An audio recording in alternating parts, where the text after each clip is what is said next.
Dans un petit village niché au cœur de la savane africaine, la vie suivait son cours paisible.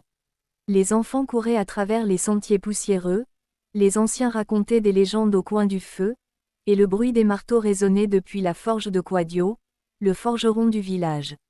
Il n'était pas le plus riche ni le plus influent parmi les habitants, mais son habileté et son humilité faisaient de lui un homme respecté et apprécié.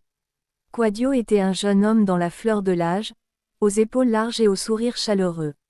Ses mains calleuses étaient le résultat d'années passées à travailler le métal, à façonner des outils et des armes pour la communauté. Mais malgré sa réputation de forgeron talentueux, Quadio était avant tout un rêveur. Il rêvait d'un amour pur et sincère, d'une famille avec laquelle il pourrait partager sa vie. Cependant, il savait que son statut modeste ne lui permettrait pas d'épouser n'importe qui. Un jour, alors qu'il retournait du marché, ses bras chargés de fer à transformer, il aperçut une jeune femme d'une beauté envoûtante, assise sous un baobab près de la rivière. Ses longs cheveux noirs tombaient en cascade sur ses épaules, et elle portait un pagne d'un bleu éclatant. Il sut immédiatement qui elle était. Ndaye, la fille de Yao, le grand sorcier du village. Ndaye était connue dans tout le village, non seulement pour sa beauté, mais aussi pour ses talents hérités de son père. Elle était sage, calme et souvent consultée pour des conseils, bien que ses pouvoirs ne fussent pas aussi développés que ceux de son père. Depuis toujours, elle était une figure respectée, presque intouchable, dans la communauté. Le cœur de Quadio battit plus fort lorsqu'il croisa son regard, et sans même y réfléchir, il s'approcha. Mais avant qu'il ne puisse prononcer un mot, une voix tonnante retentit derrière lui. « Quadio, que fais-tu ici ?» C'était Yao, le sorcier lui-même. Un homme imposant, avec une longue barbe grise et des yeux perçants qui semblaient lire dans l'âme de chacun. Il était rare qu'il s'adresse aux villageois avec tant de véhémence, mais Quadio comprit immédiatement pourquoi. Je ne fais que passer, balbutia-t-il, essayant de dissimuler son embarras. Yao le fixa un instant avant de détourner son regard vers sa fille. Va à la maison, Ndaye. Nous avons du travail à faire. Ndaye hocha la tête et s'éloigna sans un mot, tandis que Quadio restait planté là, décontenancé. Il aurait dû savoir que s'approcher de la fille d'un homme aussi puissant n'était pas une bonne idée, mais quelque chose en lui ne pouvait s'empêcher de rêver à ce qu'il venait de vivre. Ndaye avait à peine esquissé un sourire en le voyant, mais cela suffisait à enflammer son imagination. Pendant les jours qui suivirent, Quadio tenta d'oublier cet incident, mais le visage de Ndaye restait gravé dans son esprit. Chaque coup de marteau résonnait comme un rappel de son désir, chaque étincelle de métal chauffé lui rappelait la flamme qu'elle avait allumée en lui. Mais il savait que son rêve était impossible. Ndaye était destinée à épouser un homme puissant, probablement un chef ou un homme de grande influence, et lui, simple forgeron, ne pouvait pas prétendre à une telle union. Les semaines passèrent, et le village se préparait pour le grand festival des récoltes, une célébration annuelle où tout le monde se réunissait pour rendre grâce aux esprits pour les fruits de la terre. C'était aussi un moment où des alliances étaient scellées, des mariages arrangés, et des promesses faites. Quadio savait que ce festival marquerait probablement l'annonce du mariage de Ndaye avec un autre homme. La veille du festival, alors qu'il travaillait tard à la forge, un bruit léger attira son attention. Il se retourna pour voir Ndaye elle-même se tenant à l'entrée de l'atelier. Elle portait une simple robe de lin, et dans la lumière vacillante du feu, elle semblait presque irréelle. « Que fais-tu ici » demanda Quadio, la voix tremblante. Ndaye sourit doucement avant de répondre. « Je viens te parler, Quadio. » Il sentit son cœur s'emballer. Jamais il n'aurait imaginé qu'elle viendrait à lui, encore moins la veille d'un jour aussi important. « Mon père a des projets pour moi, commença-t-elle, ses yeux baissés. Mais je ne suis pas certaine de vouloir suivre ce qu'il a décidé. » Quadio écoutait attentivement, son esprit tourbillonnant d'émotions contradictoires. Il voulait la réconforter, lui dire qu'elle avait le droit de choisir son propre chemin, mais il savait que dans leur culture, la volonté des parents, et surtout celle du grand sorcier, ne pouvait être ignorée. « Tu n'es pas obligé de faire ce que ton père veut, dit-il finalement, sa voix presque un murmure. Ndaye releva les yeux vers lui, et il vit une lueur d'espoir dans son regard. Et si je te disais que je veux être avec toi? Murmura-t-elle. Quadio se figea. Avait-il bien entendu? Était-ce possible qu'elle, la fille du grand sorcier, puisse avoir des sentiments pour lui, un simple forgeron? Mais ton père, commença-t-il avant qu'elle ne l'interrompe. Mon père ne peut pas tout contrôler. Il est puissant, oui, mais il ne peut pas forcer mon cœur à aimer quelqu'un que je n'ai pas choisi. Quadio sentit un mélange d'euphorie et de peur monter en lui. Il voulait croire en ce qu'elle disait, mais il savait aussi que défier un homme comme Yao pourrait avoir de graves conséquences. Que veux-tu que je fasse? Demanda-t-il finalement, prêt à tout pour elle. Ndaï prit une profonde inspiration. Mon père a imposé une série d'épreuves à tout homme qui voudrait me demander en mariage. Jusqu'à présent, personne n'a osé. Si tu les réussis, il n'aura pas d'autre choix que de nous laisser être ensemble. Quadio sentit son estomac se nouer. Les épreuves du grand sorcier étaient légendaires. Elles avaient brisé de nombreux hommes avant lui, des guerriers, des chefs, tous plus puissants et plus riches que lui. Mais il savait, au plus profond de son être, qu'il ne pouvait pas abandonner.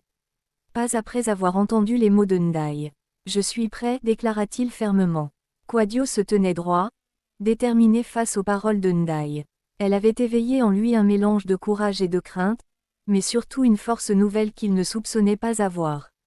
Il savait que défier un homme aussi puissant que Yao, le grand sorcier, n'était pas une mince affaire.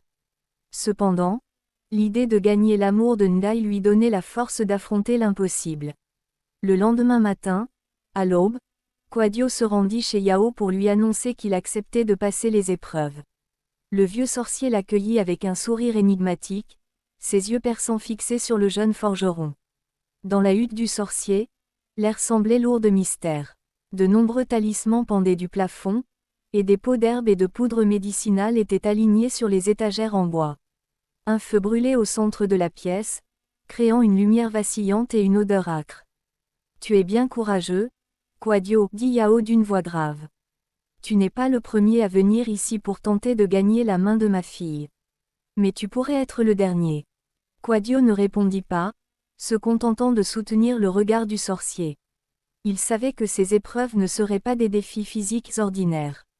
Il devait se préparer à affronter des épreuves spirituelles, des situations où la force brute ne suffirait pas.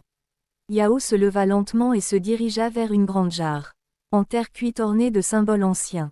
Il en sortit un parchemin jauni, sur lequel étaient inscrites les épreuves que Quadio devait surmonter. Il y aura 3 épreuves, déclara Yao. Chacune testera une qualité différente. La première épreuve est celle de la force. Tu devras prouver que ton corps est à la hauteur du défi. La deuxième épreuve est celle de la sagesse. Tu devras montrer que ton esprit est aussi affûté que ton marteau de forgeron. Et enfin, la troisième épreuve, la plus difficile, est celle du cœur. C'est là que nous verrons si ton amour pour Ndaï est véritable et pur. Quadio sentit une sueur froide couler dans son dos. Il avait entendu parler de ces épreuves dans les contes du village, mais personne n'avait jamais précisé en quoi elles consistaient réellement. Yao le fixait toujours, attendant une réponse. « Je suis prêt, répondit Quadio, la voix ferme. Le vieux sorcier hocha la tête. Très bien, prépare-toi, tu commenceras la première épreuve demain à l'aube. Repose-toi bien cette nuit, car tu auras besoin de toutes tes forces. » Le lendemain matin, Quadio se réveilla avant le lever du soleil. Il prit un petit repas préparé par sa tante, une femme douce et maternelle qui s'inquiétait pour lui, mais qui respectait son choix. Elle lui donna une amulette qu'elle avait bénie dans l'eau de la rivière sacrée, espérant que cela lui porterait chance. Quadio se rendit au centre du village, où Yao l'attendait, accompagné de quelques anciens. Ils étaient là pour observer et juger les épreuves. Une foule de villageois s'était également rassemblée, curieux de voir ce jeune forgeron tenter l'impossible. La première épreuve consistait à déplacer un énorme rocher depuis les confins du village jusqu'au pied du grand baobab. Le rocher était si massif qu'aucun homme n'avait jamais réussi à le bouger seul. C'était un test de force pure, un défi qui semblait presque insurmontable. Quadio se plaça devant le rocher. Il respira profondément, sentant le poids de la tâche qui l'attendait. Les regards des villageois étaient posés sur lui, certains pleins de scepticisme, d'autres d'admiration. Ndaï, de son côté, observait discrètement depuis les arbres à proximité. Son cœur battait fort, elle priait en silence pour que Quadio réussisse. Le forgeron saisit le rocher avec ses mains puissantes. Ses muscles se tendirent, et avec un effort titanesque, il commença à le pousser. Le sol sous ses pieds se creusa sous la pression, et chaque centimètre gagné demandait une énergie colossale. La sueur perlait sur son front, mais il ne fléchissait pas. Chaque pas était une victoire, chaque mouvement un rappel de son amour pour Ndaye. Après ce qui sembla être des heures, Quadio parvint enfin à déplacer le rocher jusqu'au pied du baobab. Essoufflé, mais triomphant, il s'écroula à genoux, épuisé mais fier. Les anciens se regardèrent, impressionnés. Même Yao, malgré son visage impassible, ne put cacher une lueur de respect dans son regard. « Tu as réussi la première épreuve, déclara-t-il. Mais ne te réjouis pas trop vite. Les prochaines seront bien plus difficiles. » Le lendemain, après une nuit de repos bien méritée, Quadio se présenta à nouveau devant Yao pour la deuxième épreuve. Cette fois-ci, l'ambiance était différente. Il n'y avait pas de force physique à déployer, mais il sentait que ce qui l'attendait serait tout aussi épuisant, sinon plus. Yao le conduisit à l'extérieur du village, dans une clairière entourée de vieux arbres. Là, un cercle de pierre avait été disposé, au centre duquel se trouvait un simple tabouret en bois. Le vieux sorcier invita Quadio à s'asseoir. « Pour cette épreuve, expliqua Yao, tu devras résoudre 3 énigmes. Chacune est un test de ta capacité à réfléchir sous pression, à voir au-delà des apparences. Réponds correctement aux 3, et tu passeras l'épreuve. Mais attention, chaque mauvaise réponse pourrait te coûter cher. » Quadio acquiesça, prêt à relever ce nouveau défi. La première énigme commença. « Je suis le frère du tonnerre, le compagnon de la pluie. Je cours à travers le ciel mais jamais ne touche le sol. Qui suis-je » Quadio réfléchit un instant, se rappelant des récits que les anciens lui avaient contés lorsqu'il était enfant. Puis il répondit, « L'éclair. » Yao hocha la tête, satisfait. « C'est exact. Passons à la deuxième énigme. Je peux être cassé sans jamais être touché, je peux être tenu mais jamais vu. Je peux être entendu mais jamais senti. Qui suis-je » Cette énigme était plus difficile, et Quadio fronça les sourcils en y réfléchissant. Mais bientôt, une idée germa dans son esprit. Une promesse, dit-il. Yao esquissa un sourire. C'est une bonne réponse. Maintenant, pour la dernière énigme. Le ton du sorcier devint plus grave, et Quadio sentit que cette dernière question serait la plus cruciale. Je suis partout autour de toi, mais tu ne peux me voir. Sans moi, tu ne vivrais pas, et pourtant, je suis souvent ignoré. Qui suis-je ?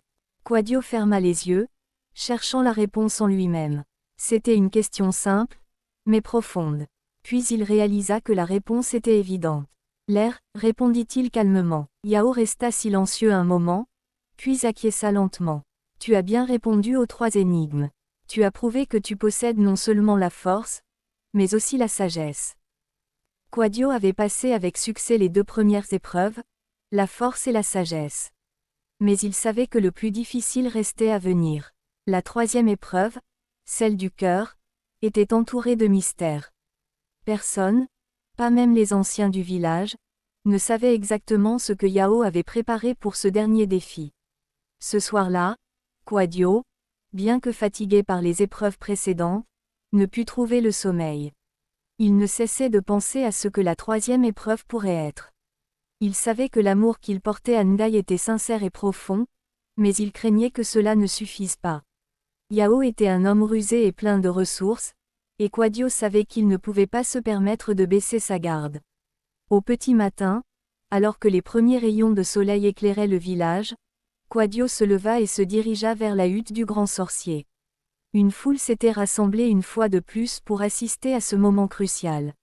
Les anciens étaient présents, ainsi que de nombreux villageois curieux de voir si le forgeron réussirait à accomplir l'impossible. Ndaye était aussi là, debout près d'un arbre à l'écart, le cœur battant. Elle avait suivi chaque étape des épreuves de Quadio avec angoisse et espoir, sachant que son destin reposait entre ses mains.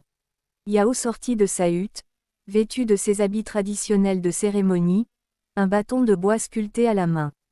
Il s'avança lentement vers Quadio, son visage toujours aussi impassible. Tu as prouvé ta force et ta sagesse, Quadio, dit-il d'une voix grave.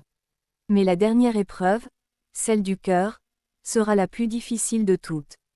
Elle te demandera de faire un choix qui déterminera non seulement ton destin, mais aussi celui de Ndaye. Quadio sentit son cœur s'accélérer. Il ne savait pas ce que Yao voulait dire, mais il se tenait prêt à affronter n'importe quoi pour prouver son amour. Voici ton épreuve, continua Yao. Tu devras me prouver que ton amour pour Ndaye est pur et désintéressé. Je te donne 2 options. La première, tu peux épouser Ndaye immédiatement, sans avoir à passer d'autres épreuves. Mais en échange, tu devras renoncer à ta vie de forgeron et vivre sous ma tutelle, devenant un apprenti dans l'art de la magie. La deuxième option, tu peux refuser cette offre, conserver ta liberté et ta forge, mais dans ce cas, tu devras quitter le village et ne plus jamais revoir Ndaye.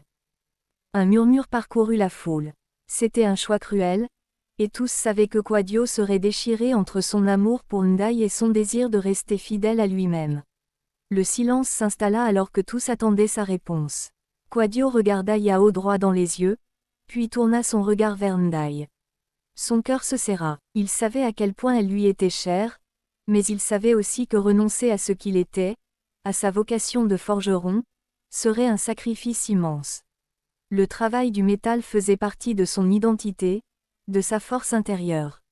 Il baissa les yeux un instant, profondément troublé. Le choix qui lui était imposé semblait cruel, presque impossible à surmonter.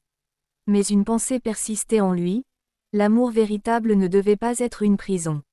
Il ne voulait pas d'une vie où il serait contraint de vivre sous l'autorité du grand sorcier, même pour être avec Ndaye.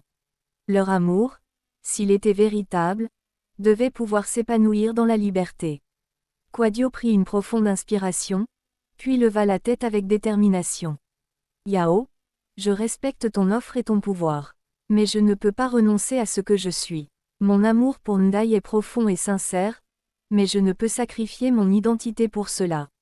Si notre amour est destiné à triompher, alors il trouvera un moyen de le faire, même si je dois quitter le village. Un silence de plomb s'abattit sur l'assemblée. Yao le regarda longuement, ses yeux perçants semblant sonder les tréfonds de l'âme de Quadio. Puis, contre toute attente, un sourire se dessina sur les lèvres du sorcier. Tu as fait le bon choix, Quadio, déclara-t-il. L'amour véritable ne peut être contraint, ni par la magie ni par le pouvoir. Tu as prouvé que ton cœur est libre et pur. Tu as passé la 3e épreuve. La foule éclata en acclamations, et Quadio se sentit submergé par un mélange de soulagement et de bonheur. Ndaye courut vers lui, les larmes aux yeux, et l'enlaça sous les regards bienveillants des villageois. Yao s'avança vers eux et posa une main sur l'épaule de Quadio. Je voulais voir si tu étais prêt à tout sacrifier pour elle, même ta propre liberté. En refusant de devenir quelqu'un d'autre pour obtenir son amour, tu as prouvé que tu la mérites. Quadio, encore ému par ce retournement de situation, remercia Yao avec une profonde révérence. Quelques semaines après la fin des épreuves, le village se prépara pour le mariage de Quadio et Ndaye. La nouvelle s'était répandue dans les villages voisins, et de nombreux invités étaient attendus pour célébrer cette union qui avait surmonté tant d'obstacles. Le jour du mariage, le village était en fête. Les femmes avaient préparé de grands plats traditionnels, les hommes avaient décoré la place du village avec des guirlandes de feuilles de palmier, et les enfants couraient partout, excités par l'agitation. Quadio portait une tenue d'apparat en tissu fin, brodée de motifs dorés, un cadeau de la famille de Ndaye. Il se tenait fièrement, entouré de ses amis et de sa famille, attendant l'arrivée de sa future épouse. Lorsque Ndaye apparut, portant une robe d'un blanc éclatant avec des perles ornant ses cheveux, Quadio sentit son cœur bondir. Elle était plus belle que jamais, mais ce n'était pas seulement sa beauté extérieure qui le captivait. C'était tout ce qu'ils avaient traversé ensemble, tout ce qu'ils avaient partagé. Ils s'étaient battus pour leur amour, et maintenant, ils allaient enfin être unis. La cérémonie fut simple, mais pleine de sens. Yao, dans un geste symbolique, offrit à Quadio une petite pierre noire, un morceau du rocher qu'il avait déplacé lors de la première épreuve. Que cette pierre te rappelle toujours la force de ton amour pour ma fille, dit-il. Après la cérémonie, les festivités battirent leur plein. Des danses, des chants et des rires résonnèrent dans tout le village. Kwadio et Ndaye, main dans la main, partageaient des sourires complices, sachant que leur avenir était désormais lié. Les jours, les mois, puis les années passèrent. Kwadio et Ndaye vécurent heureux dans le village, bâtissant ensemble une vie remplie d'amour et de respect. Kwadio continua à exercer son métier de forgeron, et avec l'aide de Ndaye, qui utilisait ses talents hérités de son père pour bénir et protéger leur foyer, ils prospérèrent. Leurs enfants grandirent avec les récits des épreuves.